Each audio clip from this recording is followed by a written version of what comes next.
নিজেকে নিয়ে একবার ভাবি নাই যে আমার জীবনটা জান্নাতে হবে না আমার জীবনটা জাহান্নামে হবে। আমি জান্নাতে যেতে পারবো কি জাহান্নাম থেকে বাঁচতে পারবো, কি আমি জাহান্নামে যাব কি আমি জান্নাতে লাভ করব। এটাকেও একবার আমরা স্মরণ করি না। কিয়ামতের দিন কেমন হবে, কিয়ামতের হাসর কিয়ামতের দিন কেমন হবে, কতটা ভয়ঙ্কর হবে, শান্তির জায়গা হবে না দুঃখের জায়গা হবে, সেটা নিয়ে একবার আমরা ভাবিনি।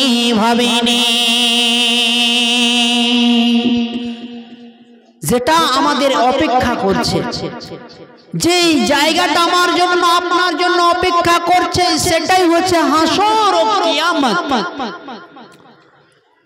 যেটা আমার জন্য আপনার জন্য অপেক্ষা করছে জান্নাত এবং জাহান্নাম, সেটাই হলো আসল, সেটাই হলো আসল।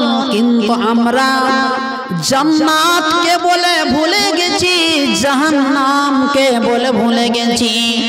কারণ এই দুনিয়াটা হলো একমাত্র পৃথিবী, হলো মায়া মমতার।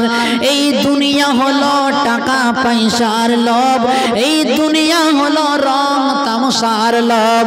দুনিয়াতে আমরা টাকায় ঘুমিয়ে আছি, টাকার বিছানায় পড়ে আছি।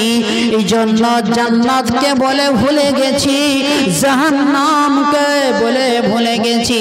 বন্ধুরে আমার, যারা দুনিয়াতে, যারা পৃথিবীর মায়া মমতায় পড়ে যারা পরকালকে ভুলে যাবে, যারা জাহান্নামকে ভুলে যাবে, যারা জান্নাতকে ভুলে যাবে, সারাই কিয়ামতের দিন বিপদে পড়ে যাবে।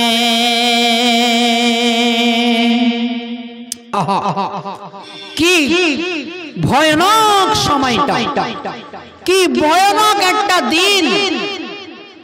আমি জান্নাতে যাব না জাহান্নামে যাব, কেউ এটা আমরা নিশ্চিত নিজেকে করতে পারি না।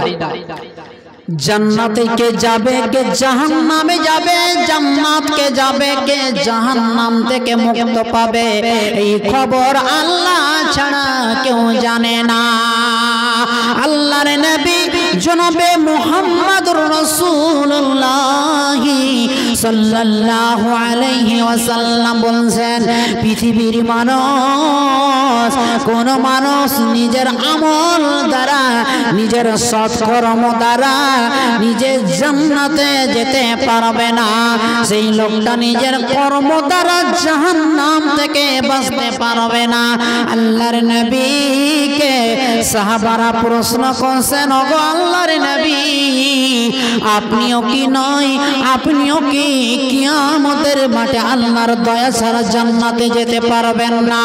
আল্লাহর নবী বলে, ও আমার সাহাবারা, না না না, আমিও না, আমি নবী হয়েও আল্লাহর দয়া, আল্লাহর অনুগ্রহ ছাড়া আমি জান্নাতে যেতে পারবো না। আল্লাহর দয়া, আল্লাহর অনুগ্রহ, আল্লাহর সন্তুষ্ট ছাড়া কোনো মানুষ জান্নাতে যেতে পারে না। ভাই বন্ধুরে আমার, জান্নাতে একমাত্র গেলে মানুষ জাহান্নাম, জান্নাত গেলে আল্লাহর দয়ার মাধ্যমে জান্নাত লাভ করবে। এবং কোন মানুষ যদি জাহান্নাম থেকে বাঁচতে পারে, ওই লোকটিও আল্লাহর দয়ার মাধ্যমে জাহান্নাম থেকে বাঁচতে পারবে। বন্ধুরে আমার, আল্লাহর দয়া যদি না হয় তাহলে আমাকে জাহান্নামের মধ্যে যেতে হবে। বন্ধুরে আমার, জাহান্নাম কত ভয়ানক জায়গা, কত ভয়ঙ্কর জায়গা, কত শাস্তির জায়গা, কি কঠিন জায়গা, সেটা হলো জাহান্নাম। কাল কিয়ামতের দিন জাহান্নাম এত ভয়ঙ্কর আওয়াজ দিয়ে আল্লাহকে চিৎকার করে বলতে থাকবে, হে আমার সৃষ্টিকর্তা, হে আমার রব, হে আমার সৃষ্টিকর্তা, যত অপরাধী লোক আছে, যত গুনাহগার, যত পাপী লোক আছে, সমস্ত গুনাহগার লোককে তুমি আমার মধ্যে নিক্ষেপ করো। আমি সমস্ত মানুষকে গ্রাস করব, আমি সমস্ত মানুষকে গ্রেফতার করব, পাকড়াও করব, আমি জাহান্নামের মধ্যে তুমি দিয়ে দাও। কাল কিয়ামতের মাঠে ওই ভয়ানক ভয়ঙ্কর জাহান্নাম আল্লাহর সাথে শুধু চিৎকার করে বলতে থাকবে। কার জন্য অপেক্ষা করবে? যারা জাহান্নামী, যারা পাপিষ্ঠ, যারা গুনাহগার, যারা কাফির, এদের জন্যই জাহান্নাম চিৎকার করে বলবে। আহা ভাই বাবজিরা আমার, জাহান্নাম কি ভয়ানক জাহান্নাম, কি ভয়ানক জায়গা। জাহান্নামে অধিকাংশ মানুষ সরাসরি জাহান্নামে নিক্ষেপ হয়ে যাবে। শুনেছেন কি? একবার ভেবে দেখেছেন? জাহান্নাম আছে 7 প্রকার, জাহান্নাম রয়েছে 7টি। 7 প্রকার জাহান্নাম আছে। 7 প্রকার জাহান্নামের মধ্যে 7 শ্রেণীর মানুষকে জাহান্নামে নিক্ষেপ করা হবে। 7 শ্রেণীর মানুষকে জাহান্নামের মধ্যে নিক্ষেপ করা হবে। 7 প্রকার জাহান্নামে। বন্ধুরে আমার, 7 প্রকার জাহান্নামের মধ্যে এক প্রকার জাহান্নামের কথা বলবো। এত ভয়ঙ্কর জাহান্নাম, এত ভয়ানক জাহান্নাম, যে জাহান্নামটার নাম হলো সাকার। 7টি জাহান্নাম রয়েছে। আল্লাহ সুবহানাহু ওয়া তাআলা পাপিষ্ঠ লোকদের জন্য, যারা নাফরমান, যারা দ্বীনকে, ধর্মকে, ইসলামকে, কোরআন হাদিসকে, আল্লাহ এবং রাসূলকে যারা অস্বীকার করে, যারা গুনাহগার, পাপী লোক, যারা কাফির, এদের জন্য 7টি জাহান্নাম রয়েছে। তবে 7টি জাহান্নামের মধ্যে একটি জাহান্নামটার নাম হচ্ছে সাকার। ওই সাকার নামক জাহান্নামে কারা যাবে?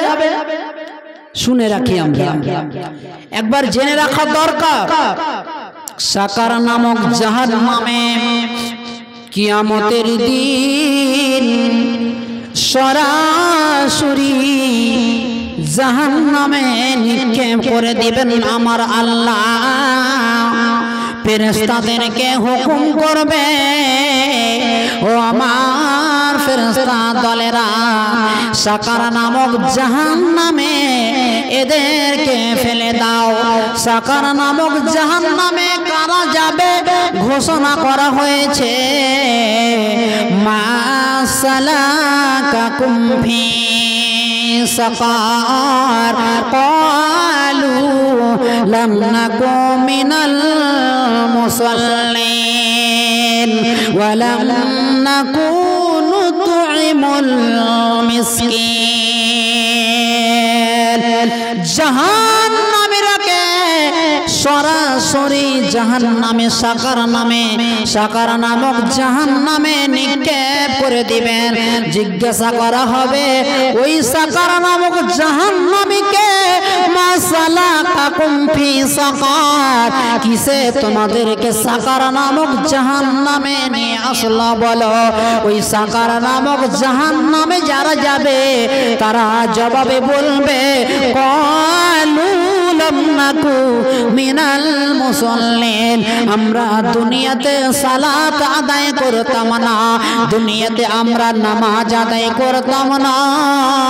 ওয়া লাম নাকু নুতইমুল মিসকিন, আমরা মিসকিনদেরকে খাবার খেতে দিতাম না, মিসকিনদেরকে আমরা খাবার খেতে দিতাম না, অসহায়দেরকে খাবার খেতে দিতাম না, ক্ষুধার্ত ব্যক্তিদেরকে খাবার খেতে দিতাম না, ক্ষুধার্তদের খাবারের ব্যবস্থা করে দিতাম না।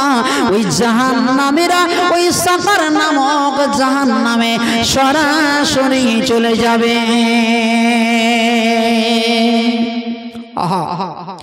তাদেরকে সরাসরি নিক্ষেপ করে দিবেন আমার আল্লাহ নিজে বলেছেন কোরআনে, সূরা মুদাসসিরের আয়াত 42 এবং 44 নম্বর আয়াত। কোরআনটা খুলে দেখে নিবেন, বাড়িতে যদি আপনার বাংলা তরজমা ব্যাখ্যা সহ যদি কোরআন থাকে তাহলে কোরআনটা আগে বাড়ি গিয়ে খুলে দেখেন আমার আল্লাহ কি বলছেন। আল্লাহ নিজে বলছেন ওই লোকগুলোকে সরাসরি জাহান্নামে নিক্ষেপ করে দিবেন আমার আল্লাহ, যারা দুনিয়াতে নামাজ পড়বে না, সালাত আদায় করবে না, আর যারা মিসকিনদেরকে খাবার দিবে, যারা ক্ষুধার্ত মানুষদেরকে খাবার খেতে দিবে না, তারা সরাসরি জাহান্নামে প্রবেশ করবে। আমরা আমাদের সবচেয়ে বড় গুনাহ করে ফেলি, কিন্তু বেশিরভাগ আমরা বেশি বেশি গুনাহ করে ফেলি, কিন্তু আমরা কেউ সেদিকে তাকাই না। বাড়িতে মিসকিন এলে আমরা মিসকিনদেরকে আমরা কড়কশ ভাষা একটা এমন কথা বলি, এমন একটা ভাষাতে কথা বলি যে মিসকিন যদি বাড়ি দরজায় যদি আমার আসে কিছু সহযোগিতা চাওয়ার জন্য, এমন ভাবে কথা বলি আমরা, আমি এমন ভাবে কথা বলি যে ওই মিসকিনটা যেতে বাধ্য হয়। আহা, মনে রাখবেন ওই মিসকিনের বাড়িতে যদি আপনার মতো সমর্থ থাকতো আজকে আপনার দরজায় এসে দাঁড়াতো না। আপনার বাড়ি দরজায় যে এসে পৌঁছাবে, আমার বাড়ি দরজায় এসে যে একটা মিসকিন একটা অসহায় মানুষ যে আমার কাছে কিছু আবদার করবে, আল্লাহর নবী বলছেন তুমি তাকে সাহায্য করো। ওরে মুসলমান, ও নবীর উম্মত, তোমার দরজার নিকটে যদি কোনো মানুষ খাবারের আবদার করে, কিছু চাওয়ার জন্য সহযোগিতার জন্য কিছু তোমার কাছে আবদার করে, কিছু সহযোগিতার আবদার করে, তোমার বাড়িতে যদি কিছু নাও থাকে, একটা খেজুরের বিচি হলেও, খেজুরের আটি হলেও তুমি তাকে সহযোগিতা করো। তুমি তাকে যদি সহযোগিতা না করতে পারো তাহলে তুমি তাকে মুখের দ্বারা ভালো জবানে কথা বলো, তুমি কড়কশ ভাষায় কথা বলো না, কড়কশ ভাষাতে কথা বলো না। আমার আল্লাহ নবীকে বলছেন ফাআম্মাল ইয়াতীমা ফালা তাকহার ওয়া আম্মাস সাইলা ফালা তানহার। এ নবী, তুমি ইয়াতীমদের প্রতি কঠোর হয় না। এ নবী, তুমি মিসকিনদেরকে ধমক দিও না।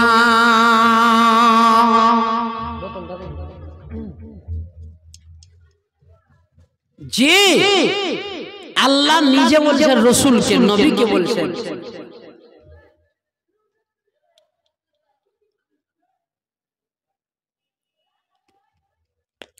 আল্লাহ বলছেন ফাআম্মাল ইয়াতীমা ফালা তাকহার।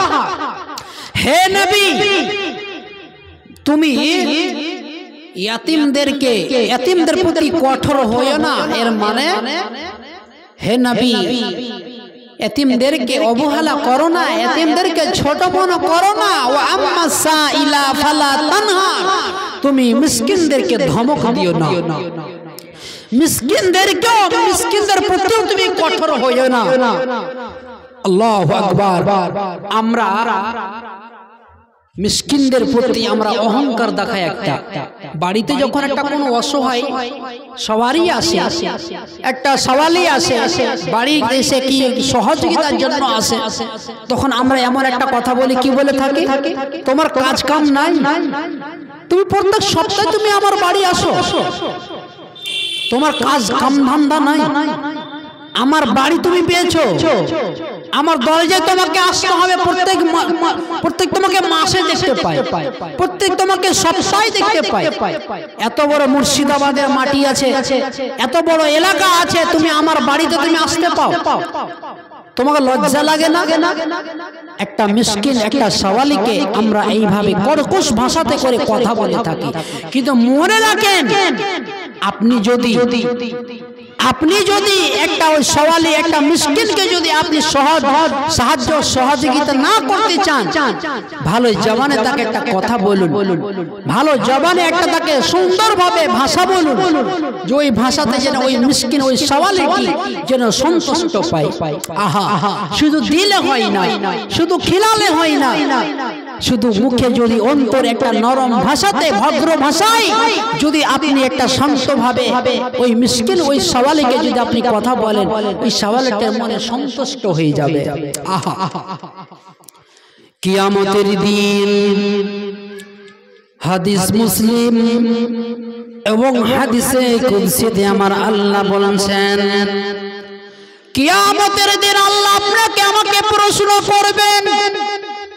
কাল হাসরের মাঠে আল্লাহ আপনাকে আমাকে প্রশ্ন করবেন, আব্দুল জব্বার, আব্দুল গফফার, আব্দুল রাজ্জাক, ওরে আমার বান্দা, আমি তোমার কাছে খাবার খেতে চেয়েছিলাম, তুমি আমাকে খাবার খেতে দাও নাই।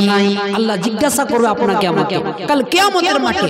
হাদিস মুসলিম এবং হাদিসে কুদসিতে আমার আল্লাহ নিজে বলছেন, কি বলছেন? কাল হাসরের ময়দানে আল্লাহ আপনাকে আমাকে প্রশ্ন করবেন, বান্দারে, আমি তোমার কাছে খাবার খেতে চেয়েছিলাম, আমি ক্ষুধা অবস্থায় ছিলাম, তুমি আমাকে খাবার খেলাওনি।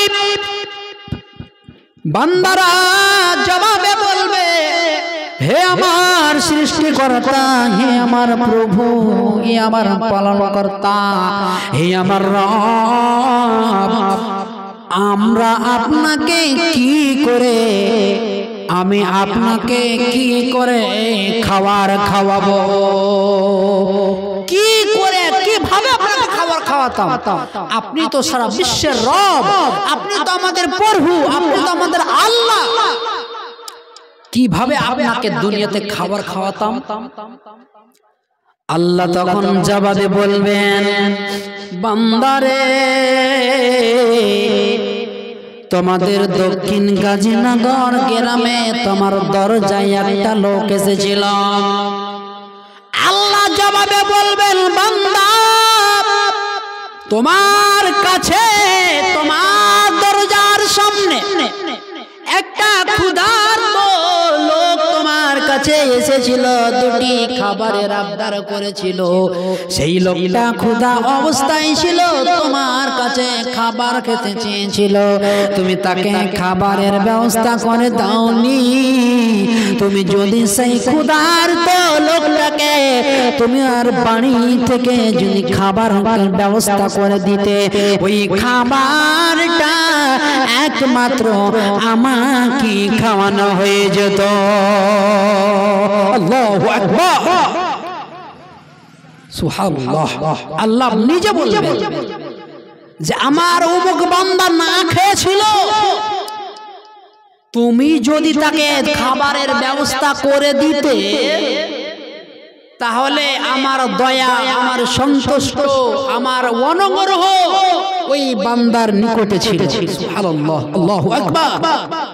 আল্লাহ বলছেন, বান্দারা, যদি আমার সন্তুষ্ট নিতে চাও, আমার দয়ার যদি আশা করো, তাহলে তোমরা ক্ষুধার্ত মানুষকে খাবার খিলাও। আল্লাহর নবী হাদিসের মধ্যে বলছেন, সহিহ হাদিস,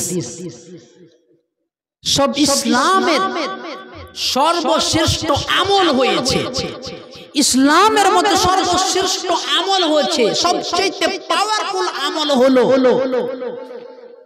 মিসকিনকে খাবার খাওয়ানো, ক্ষুধার্ত মানুষকে খাবার খাওয়ানো, বস্ত্রহীন মানুষকে বস্ত্র পরানো। অর্থাৎ একটা কোন মানুষের কাপড়ের প্রয়োজন রয়েছে, ওই কাপড়খানা একটা কাপড়ের আপনার কাছে আবদার করেছে, যদি আপনি একটা কাপড় তার জন্য যদি কিনে দেন, একটা কাপড়ের যদি ব্যবস্থা করে দেন, নবী বলছেন ইসলামের সর্বশ্রেষ্ঠ আমল হলো গরিবদের খোঁজ খবর নেওয়া, গরিবদেরকে সাহায্য করা, গরিবের ইয়াতিমের খোঁজ খবর নেওয়া, মিসকিনদের কাপড় চোপড় ব্যবস্থা করে দেওয়া, খাবারের ব্যবস্থা করে দেওয়া। আমরা মনে ভাবি কি